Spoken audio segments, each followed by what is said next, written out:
ناظرین محترم، روایت میں آتا ہے کہ جب حضرت امام حسین رضی اللہ تعالیٰ عنہ کی ولادت ہوئی اور آپ کو آقا علیہ الصلوۃ والسلام کی بارگاہ میں لایا گیا، کہنے والے نے کہا کہ یا رسول اللہ، یہ تو حسن سے بھی زیادہ خوبصورت ہے۔ آقا علیہ الصلوۃ والسلام نے نام حسین رکھا،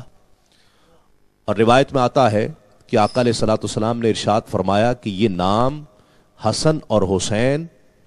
اللہ رب العزت نے آج تک حجاب میں رکھے ہوئے تھے، یہ نام آج تک کسی کا نہیں رکھا گیا تھا۔ حسن اور حسین منفرد نام تھے، وہ رکھے گئے۔ اور پھر آقا علیہ الصلوۃ والسلام نے حضرت عمر بن خطاب رضی اللہ تعالیٰ عنہ نے روایت کیا کہ حضور صلی اللہ علیہ وآلہ وسلم کو میں نے فرماتے ہوئے سنا ہے کہ قیامت کے دن میرے حسب اور نسب کے سوا ہر سلسلہ نسب منقطع ہو جائے گا۔ ہر بیٹے کی باپ کی طرف نسبت ہوتی ہے، ماں سوائے اولاد فاطمہ کی، کہ وہ میرے بیٹے ہیں اور ان کا نسب بھی مجھ سے ہے۔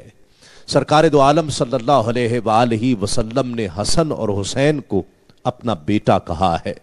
انگشتری ہے دل کی نگینہ حسین کا، خیرات میں بھی دیکھ قرینہ حسین کا، اور سورج پہ سوچ چاند ستاروں پہ غور کر، سورج پہ سوچ چاند ستاروں پہ غور کر، تقسیم ہو رہا ہے پسینہ حسین کا، تقسیم ہو رہا ہے پسینہ حسین کا۔